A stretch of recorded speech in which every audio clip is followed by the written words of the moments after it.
Today I'm going to be going over how to change out a turn signal bulb on a Toyota 4Runner. This is a 2016 year model.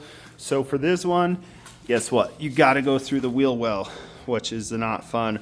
I found that turning the wheel out gives you a little bit more space than turning it in. So this is wheels turned all the way out. I've also removed the bolt here. So 1, 2, 3, 4, and then 5 down here to be able to fold this back. When you look up in there, it is kind of hard to see. I'll get a light, but there is the bulb fixture in there. In there is the bulb. Now I'm going to try to reach up in here and grab it and then turn counterclockwise on that. Now here's the fun part, is you have to pull this out. There's the bulb, and you have to change it while it's up in there. So I don't know if you want to remove more of the bolts on the fender well, but you can do it one-handed for sure in there. That bulb just comes out. Now this bulb can be directional, so if you get it in the wrong way, you might have to flip it 180 degrees to make it work. So I'm gonna pop that guy out and we'll pop a new one in.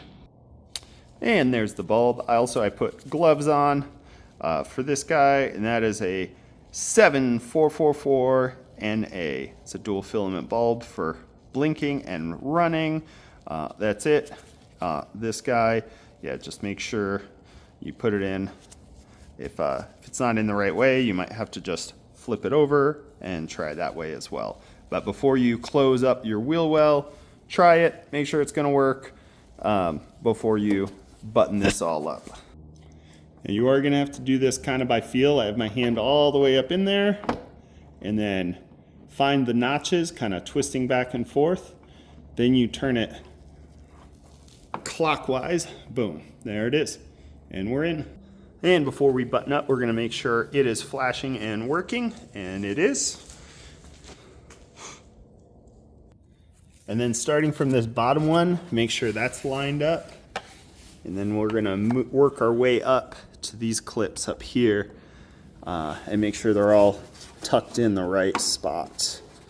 And this material is not easy to work with. It is very firm, but that clip goes in there. It takes some finagling. This, should fit all in here like so.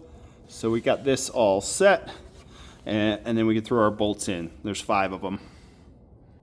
And then when you're putting it back together, this one up here, and then the one down at the bottom are all different sizes. They're slightly different, so all the screws are not the same. So yeah, these guys should be snug. Don't go super tight because it is plastic. So just once they're touching, maybe give it 1/8 of a turn, so just that much. And they should feel snug, but not, don't crank on them. They will strip out. You're going into plastic. If this was helpful, leave a thumbs up. I'll put a link in the description for the bulb, some gloves. Always use gloves when you do any bulb. It will break if you touch it with greasy hands. Like, share, and we'll see you next time.